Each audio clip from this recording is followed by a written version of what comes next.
小葱摊白了脚。是这样吗？疼吗？医生没事吧？这孩子也是咳嗽，怀疑不是脚崴这么简单。宝贝儿，这里疼吗？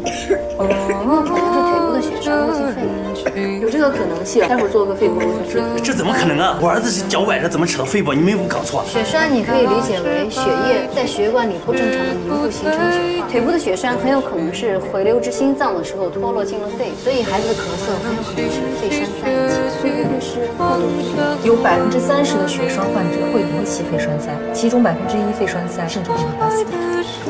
小松，刚才做检查的时候晕倒了。我先 CT 确认血栓，确认了，多久了？虽然送上来的时间大概2分钟。我们家小松到底怎么了？很有可能是大颗的血栓进入到了肺动脉，情况比较危险。虽然肺动脉阻塞也分具体的情况，但是如果阻塞都昏迷的话，一般来说抢救的时间大概只有10分钟。一定要救出我们的小松。